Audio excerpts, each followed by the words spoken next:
Of mine from the Dolls of Horror podcast. You guys, please give a warm welcome to my friend Jamie and my other friend Summer. Woo! How's everybody's time going? Yeah. Happy to be back at one, right? It's about time. Well, we got a really great panel coming up for you guys in just a couple minutes. Yes. We're going to be talking to some amazing zombies from Dawn of the Dead. Who loves zombies? Yeah. Yeah? That was really pathetic. Hey, Who loves zombies? yeah. That's more like it. That's what we like to hear. Come on now. It's like, I think you guys can do better than that.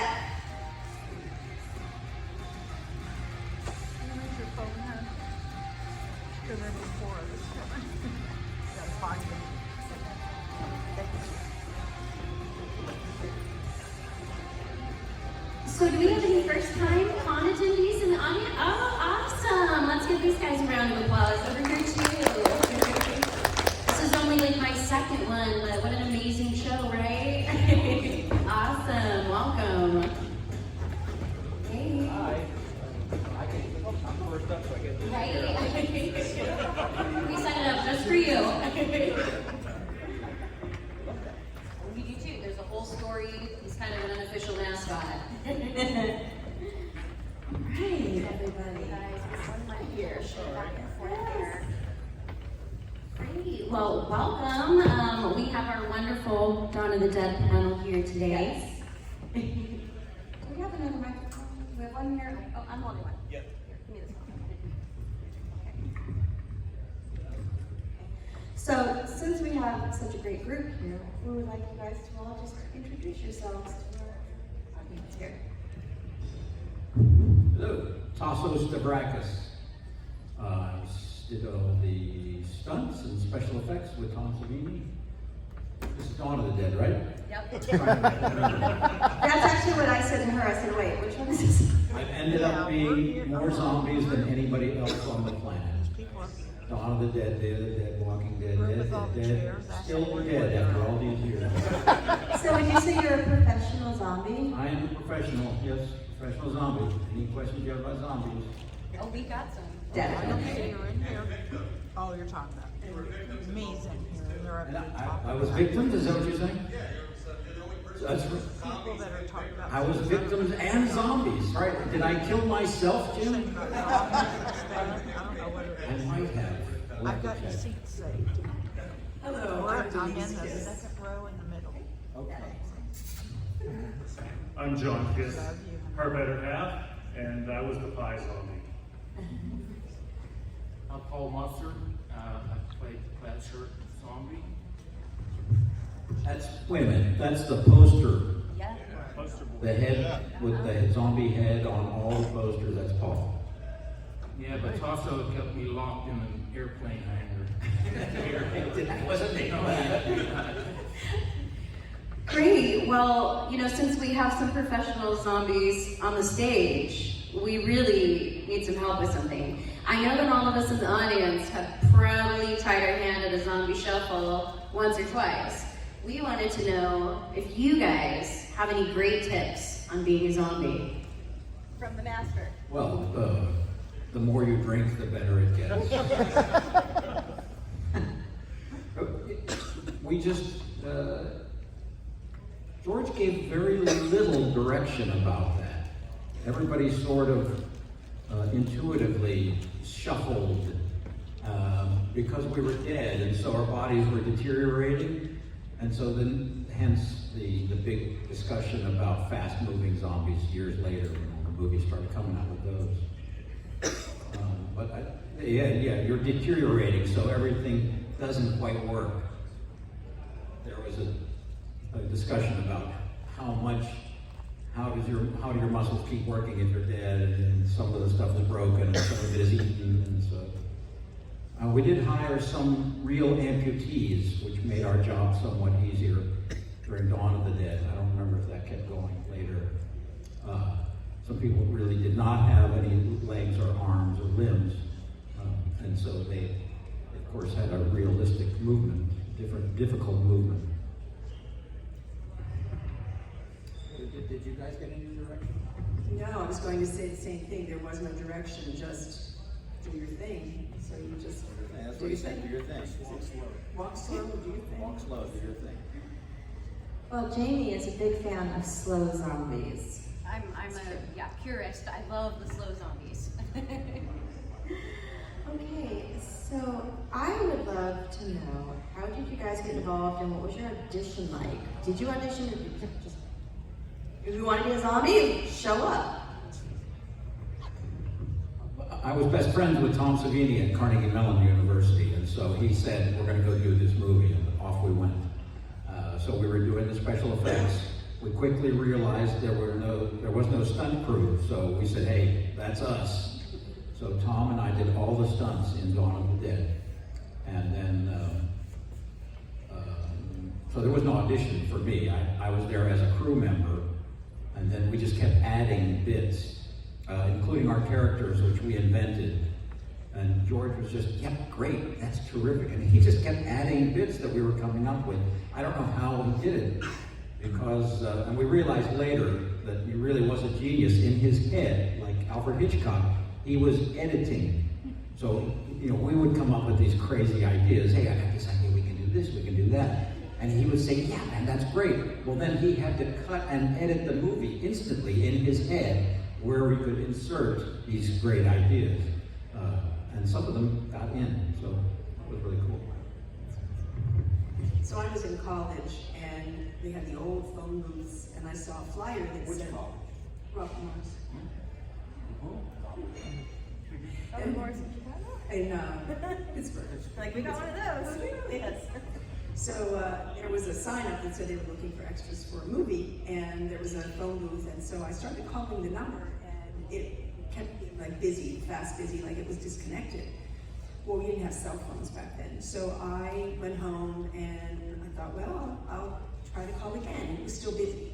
So I thought, maybe whoever put that on that flyer transposed the numbers. So I started calling different combinations of the numbers, and John Amplis was handling the extras, and so he answered and just said, show up here, bring as many people as you can. I brought neighbors and theater people and my boyfriend at the time, and did all that, and then they just said, wear what you would in your profession or whatever. So being a college student or whatever college students were.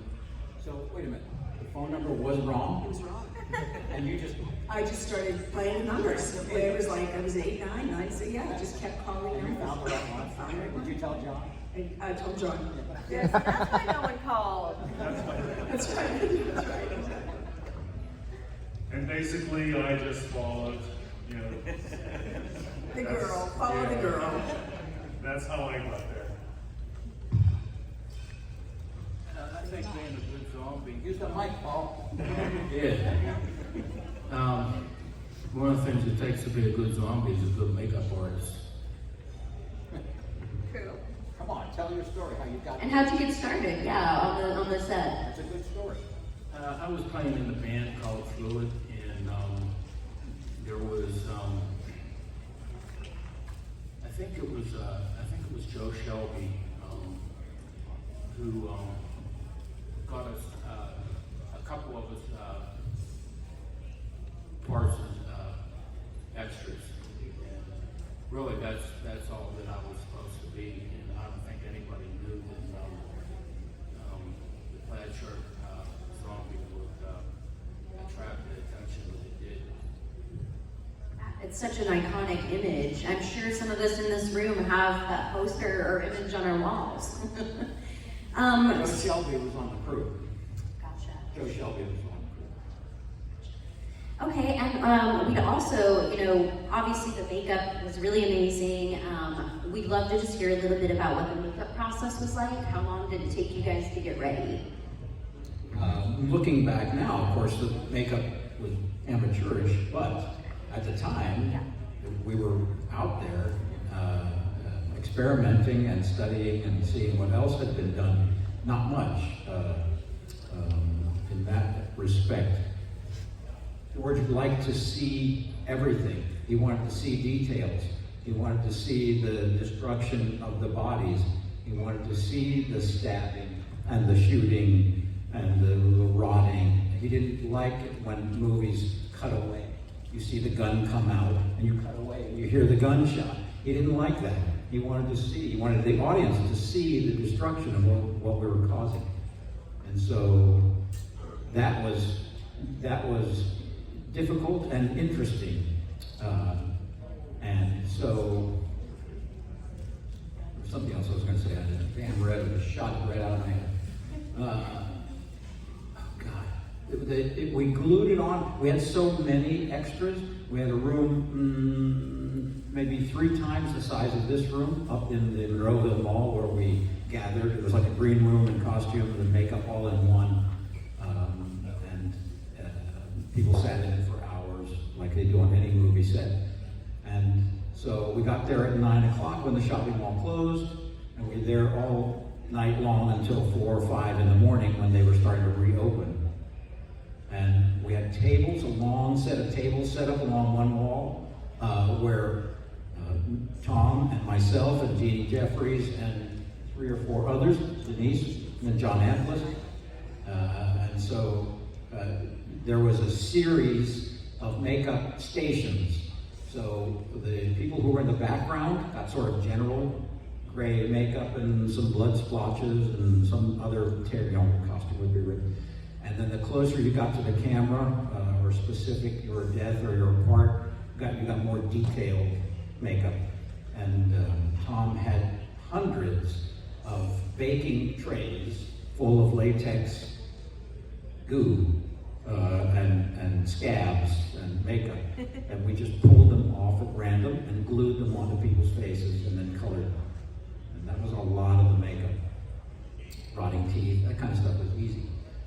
I remember what it was. We were doing it because we were some of the first people doing this stuff. We were doing it live and not CGI. There was no computers back then, so that's what made that movie so amazing. That 90% of it worked.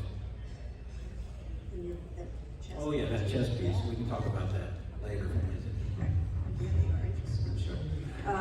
But I ended up doing it because there were so many zombies. I wasn't involved in the makeup process in the beginning, but Jeannie Jeffries, who was helping out as well, because there were so many, she said, hey, if you want to help, we can use your help. So I basically just did the gray and some blood, sort of like that. But it was some really elaborate, like Paul's makeup.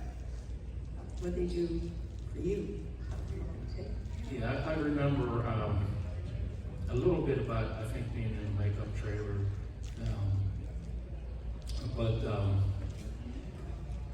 I don't... You were not in the mall, Paul. You were out at the airport. Yeah. So you had an actual trailer set up for makeup and costume off to the side. Yeah, that's what I remember, but I also remember being very uncomfortable. That takes, it took, what, an hour for them to do your makeup? Maybe 2 to do your makeup. Nobody took the stuff off of me. I didn't know. Okay, putting it on is one thing, taking it off is another.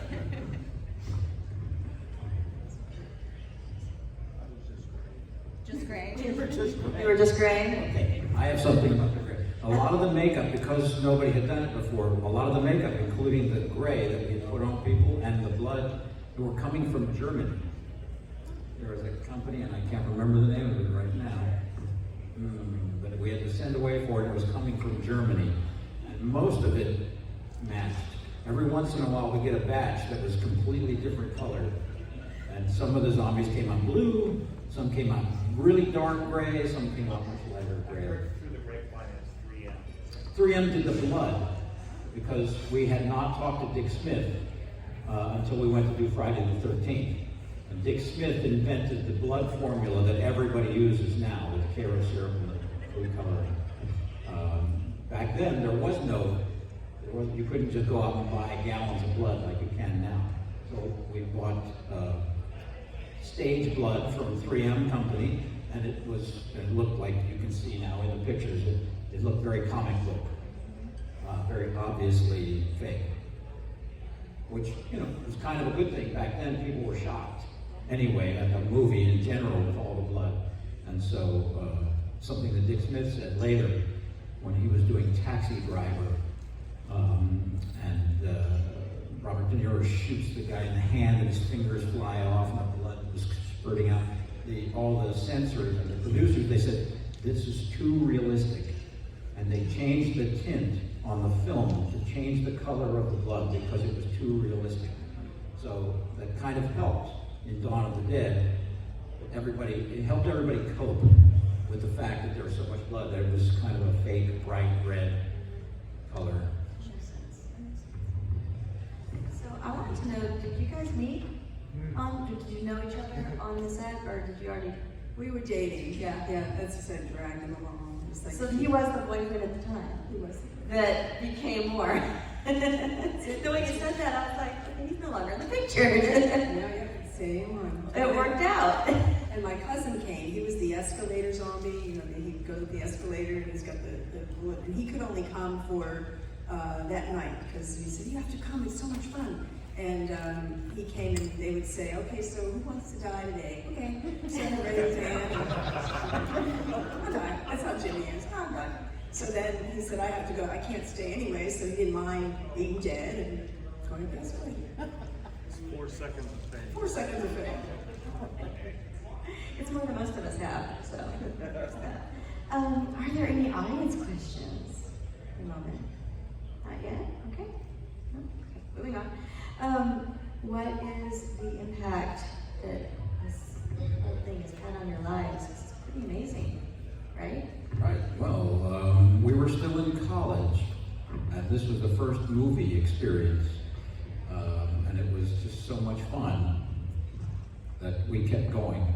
I kept going, did more movies after that, and they almost became less and less fun as they became more professional. And so, I don't know, there was something lost. You know, and we look back on that now and going, geez, we were just kids. We were kids in the mall. We had grown up shopping with our parents, and we got to run around at night when it was closed and all the stores were closed, and it was just like a great time, like a playground.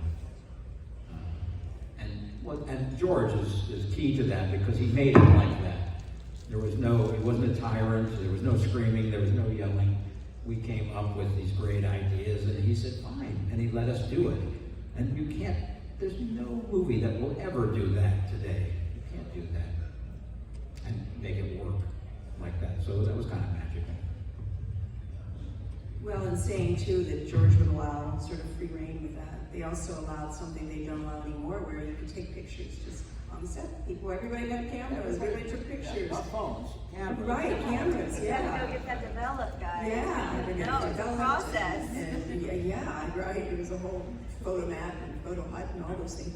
But Yeah, but how much fun. They'd come in, somebody from the movie would come in and say, hey, in the room, everybody's sitting reading or snapping or eating, and they go, hey, who wants to die? And people are like, yeah, I'm ready. We're going to kill you. I'm going to kill you. Yeah, or we need, 30 bodies to be on top of each other, and you're all dead. And but it was the pictures were really funny because everybody could take them. It was very relaxed. And George was very relaxed, and I think that set the tone for everybody to be that way. And he didn't need to give a lot of direction. I don't think a lot of people knew what they were doing that worked. It was just do your thing. For us, I had done some theater and things, and I would have probably continued on, but life gets in the way. You get married, you have kids, you have jobs and things. It's not exactly something easy to do, but we started reliable. Or we started to get involved for the 40th anniversary of Dawn of the Dead. We lived near the River Mall where it was all filmed, so that was easy for us. And this is our first kind of out-of-state one, so it's fun. It's a lot of fun, and like we always say, the fans are great because it's just there's some conventions. You have the fans are different. I guess it's sort of like it's not like that here. It's just all very homey, very family. We're all a family. Yeah. We all are a family. Yeah. There was no way I was ever doing this. I was a top-notch athlete when I was growing up, and this was nothing that I would ever have done. So when Denise said, "Oh, this will be fun, come on, let's do it," I said, "Okay, I'll go along," because as her cousin Jimmy would say, we were young and there was good food, and we would go to sleep, and in this, like Taso was saying, in this huge room, they would come by and say, "Okay, who wants to be a zombie and who wants to be in this scene?" And we would go do it. George would say, he gave us like a 5-minute explanation of what he wanted us to do, and then we were off doing it. And so that was my memories of doing this, and it was, who thought 40 years later, or now almost 50 years later, that it would be this big. We never did, we just went for the fun.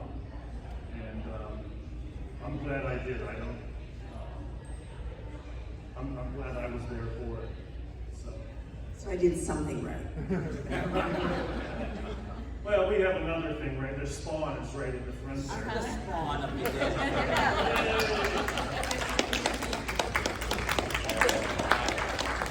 So he's 100% zombie. So whenever they ask about nationalities, we say 100% zombie. He's right there. And our other son too, but he's sort of low-key about it. I'm not ashamed. How about you, Paul? How did this kind of impact you? I don't know anything about what happened with that Song of the Dead until years later. Years later, I'm a musician, you think I'd use this? No, I went into the Army, played the 1st Armored Division Jazz Band. I was a saxophone player, and I went to Berkeley School of Music for a while. So I kind of like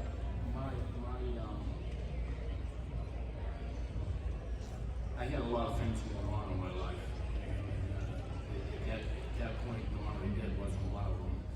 I had no idea that it had evolved to where it did. But I'm glad for the experience. You just started doing conventions last year, Paul, or 2 years ago? This might be 6 or 7. Oh, geez, gosh, I've seen recently. Yeah, I lost track of it. Maybe 6, 7.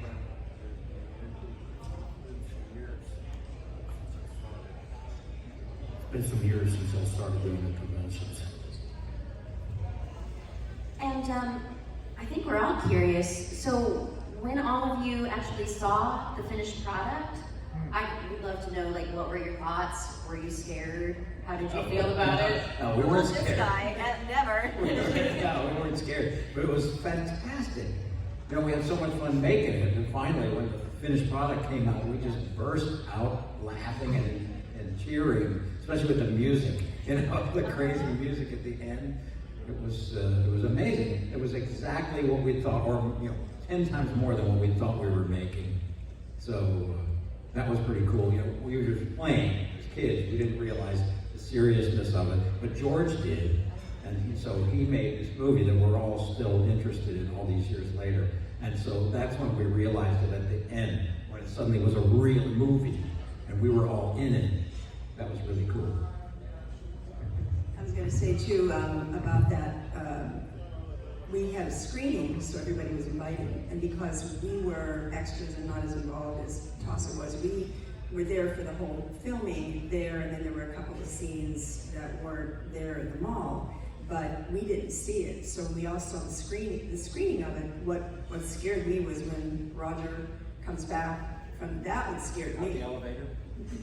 That too, yeah, but it was, but when he sits up, when he sits up and that was, Roger, yeah, that was, no, but that's scary too, but you kind of expect that kind of gory, but when he sat up, that was kind of scary. But I was gonna say, just getting back to how relaxed it was, they had a birthday party for George during that filming, and they had a great big cake, and then everybody, do you remember that? No, you remember that? You must have been busy. But they, just on the table, but they had a big cake and everybody sang happy birthday, and so that was kind of fun to just really, again, you didn't feel like on set a movie or something where you were so, everybody's nervous and nobody talks. It just wasn't like that. Seeing everything being put together, all the editing. I was in the photography industry for 30 years, and I wanted to be a color timer where they take the different scenes, they put them together, and they have to blend them so your eye cannot see the when they put it on, all the cuts.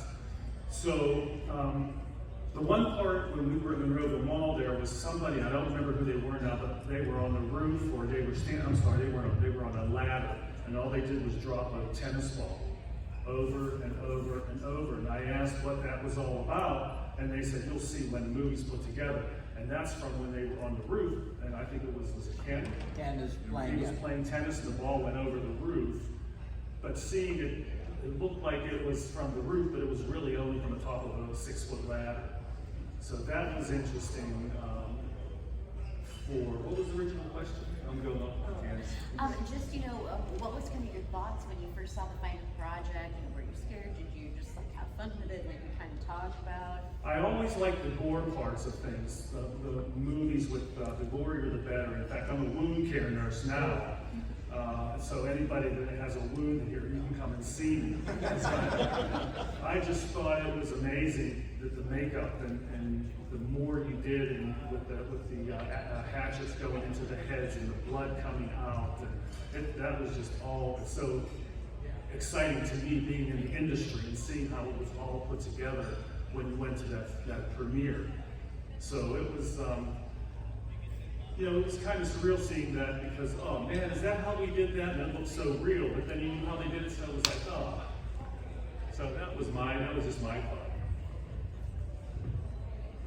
How about you, Paul? How did it feel to kind of see the final product put together? How did it feel to see like the final product? It's pretty incredible. I didn't see the final product for a lot of years. I remember, one thing I remember about these conventions is how passionate people are about zombies and these particular movies. George Romero is involved with. So piggybacking off of that, you already talked about how it was fun working with Romero, and you let you guys just kind of have free reign and do your own thing, and was really relaxed about it. Do you have any favorite on-set memories of just that? Smile. Go ahead. Or maybe not so favorite memories, Is there anything you're like, oh? Gosh, there's so many on-set memories. Favorite on-set memories? Or not favorite, Okay. whichever. All right, or not favorite. Here's one. I came out of the green room, so there's this enormous room. We're all resting and doing our makeup, just relaxing. And I don't think I got a call. Maybe I got a call. I came out, and there's a door, and then there's a long hallway to get to the mall. This was a conference room or something. It was way back down the secret hallway. So I came out of the room, and I was going down the hallway, and this is 3 o'clock in the morning. And Tom Savini, he had done his death scene the week before, and he jumped from the balcony down to a big crash pad that we had installed on the marble floor down on the first floor, and he missed. He over jumped, and so his body hit the mat, but his feet came down hard on both his heels, and he crashed and he crushed them. And so he walked around with canes for weeks after that. And so he had a golf cart. He and Gary, can't remember the guy who was doing the guns and explosion. Gary Zeller. Thank you, Gary Zeller. He and Gary Zeller were in the golf cart. And so I'm walking down this hallway, which is a little tunnel, long tunnel. And around the corner, screech at high speed, comes Tom and Gary Zeller. And you can see their eyes are red and blazing. They are completely fucked up. Screech around there and bash into the wall, and now they're coming at high speed, and they spot me. There's Taso. Let's get him. And I'm like, what? And I look, And I'm halfway down the tunnel between the conference room and the mall. There's nowhere to go. I'm like a rat caught. And they come at me full speed in this golf cart, and I just jumped up over the thing, and they blasted me at high speed. And there was a black shoe mark on the ceiling of that hallway for years. It may still be there from me spinning up and scraping the top of that room. It just ran me over. Here's a memory. There's Taso. Let's get him. This is not funny. There's no camera. You're gonna have to go look for that footprint in that hallway, see if it's still there. We go, oh, is it down the hallway where the Right where the green room was, Yeah. about halfway.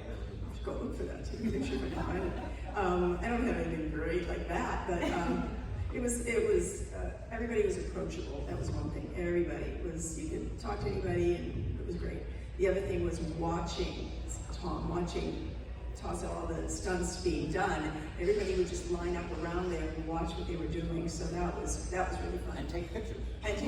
Yeah, lots of pictures. And then the other thing was we used to go home because, like you said, it was 4 or 5, whatever, in the morning, and we were exhausted. And I would like to go. I had some friends in the neighborhood, so I'd like to go knock on the door and, with small makeup. So my one friend who came with us, I knocked on the door, and her mother, she's this very, Catholic, very holy. She's got all her statues everywhere. And I knock on the door, and I just stand there and knock, and she's like, so to this day, her daughter, Tina, she still teases me about that. I think you put my mom in an early grave, so that was kind of fun, but not that she's in an early grave. Almost. One of my best memories is it has to do with Taso. In fact, when he had his stomach ripped apart and the intestines come out, I was standing right behind where they were doing the filming. And like Denise said earlier, George would say, "You can take pictures, but don't get in the way." So we were back behind there, and I was looking right down over top of it, taking all the pictures. In fact, we have a couple in our magazines that are out. But that was one of them. And the other story was, like Denise was saying also, is you got to meet a lot of people that you're still friends with today. And Jeannie Jeffries is a friend of ours, and we were talking one day, and she said that the funniest story that she had was because they were using squibs for the blood, they put them all in condoms, and they would just explode the condoms. And she said when they would go into the drugstore and ask for 12 dozen condoms, the cashiers would look at them like, okay. Big night. How about you, Paul? Any favorite memories from set? Yeah, taking the makeup off. How long did it take That's to take it off? So we were inventing all this fantastic makeup that is now obviously very famous. Everybody talks about the makeup, but Paul's exactly right. Tom and I and everybody else we took all the trouble and all the work and all the details to get the makeup on. But then at the end of the night, we were gone. You were on your own to get the stuff off. And there was no easy way to get it off. Some of the stuff, like my chest piece for the guts, we glued it on with the strongest glue we could find at the time. I don't remember what it was, but there was almost no way short of gasoline to get that off. And so we all went home with pieces of rubber stuck to us somewhere. And if you tried just to pull it, your skin came with it. So you ended up looking like a zombie when you were done. You were pretty much on your own. So nobody talks about that. All the makeup was great until you tried to take it off. they used actual, was it lamb intestines? Yes, Stuck down for the guts, inside? yeah. The guts. Right, so again, we were inventing all this stuff, and you can invent scars, you can invent blood, you can invent a lot of that stuff. But when George wanted me to get my guts ripped out, Tom said, I'm not going to make something like that. I'll just go to the butcher down the street from my house in Bloomfield and get a bag of lamb intestines, which he did. And I had to wear it, so I cleaned them for hours in the sink with hot water. I cleaned his lamb intestines. They weren't as bad as years later for David did. That was a nightmare. Yeah, people had to put them in their mouths, so at least I cleaned them a little bit. else. There was something else about the makeup, and I can't remember what it was. I'll think of it in a minute. Yeah, makeup's tricky. I did a movie a couple years ago and they basically spray painted me like green. And it wouldn't come off at the end of the day. So there was like 2 people working on my backside and they're trying to scrub it off. I'm like, I just don't want to be green anymore. So makeup's tricky, guys. It's not fun. I look like Gumby. And I just want to check again, does any audience members have any questions? Were you familiar with George's other movies when you did this? Were you guys familiar with George's other movies when you did this? Just in case anyone didn't hear that. So, a little bit. I know Night of the Living Dead, not as many, from what I'm understanding, that he had other ones. But probably not as much. And again, it was at a time where he was already making a name for himself, but it wasn't as mainstream, I guess I would say. I knew the Night of the Living Dead. I had seen that because I was into the horror movie scene, and but other than that, no, I didn't.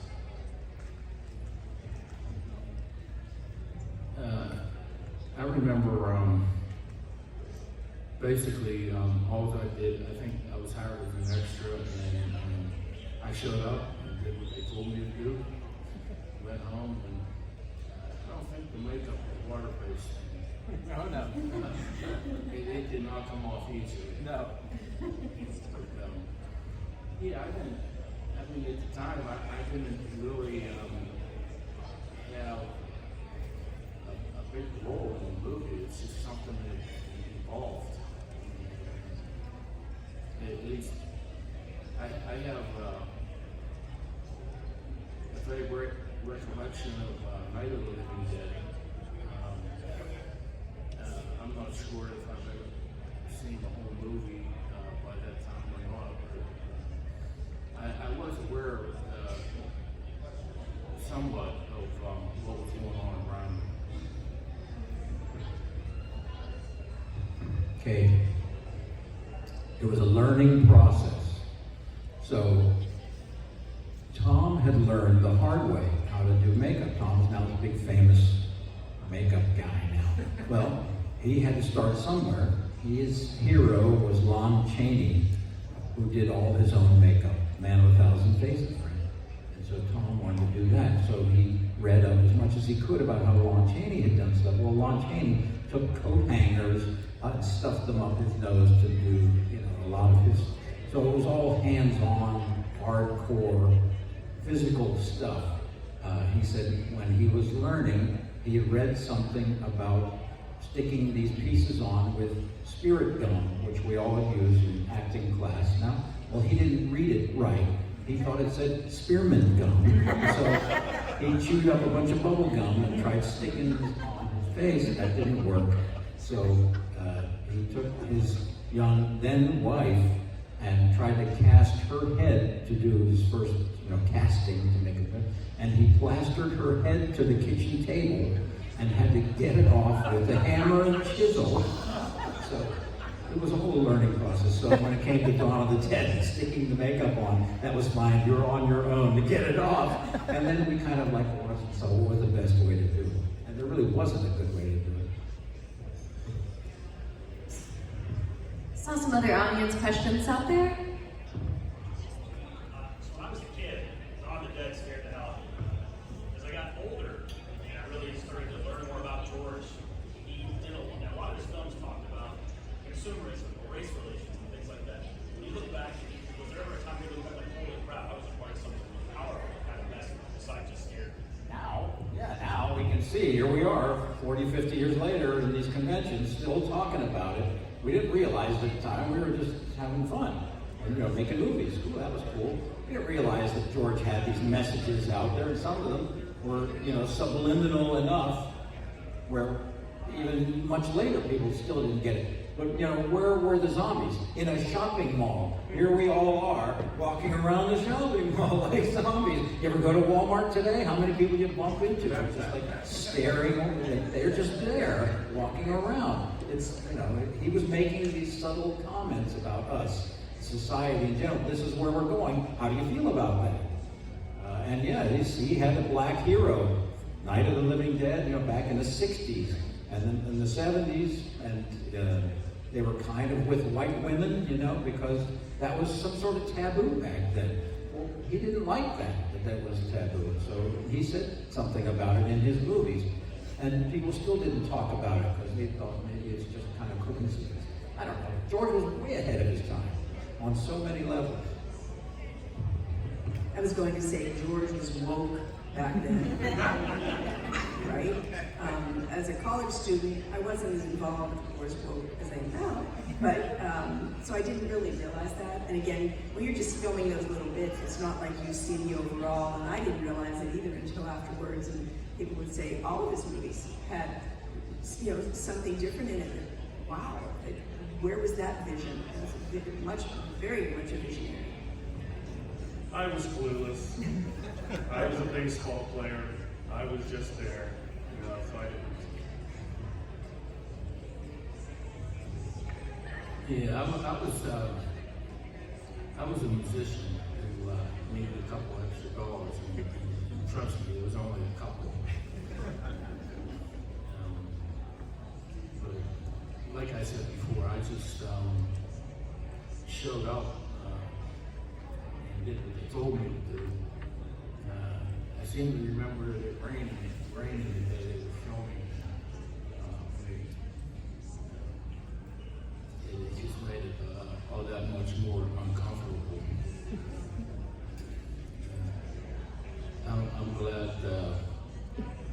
I'm glad that, I got to meet a lot of really cool people, fans, actors, after the fact.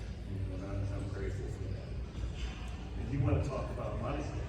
We make big bucks. We got $1 every time we win. So that's what I was going to say. I don't know if you got money for it, but every time we show up, we'd get $1, and then have a big stack of dollars and just hand it, and then they fed you.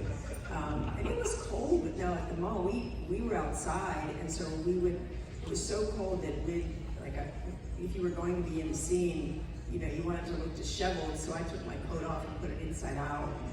Stuff hanging out, but you want to say something more? I was going to say, and then if they called you back, I think you got $15. Yeah, we got $15 each time that we went. Tom got paid, so he paid me. I got paid as his assistant.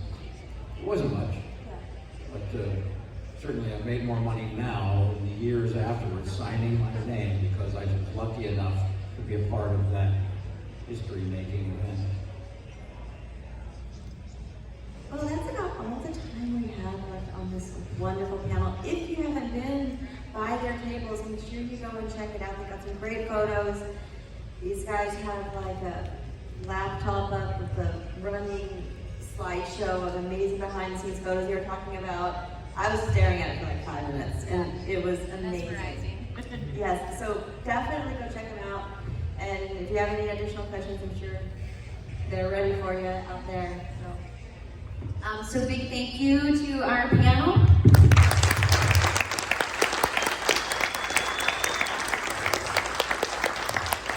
And if any of you want to send us your zombie walk videos, go to the Dolls of Horror on Facebook.com and send us your videos. We'd love to see your zombie walks.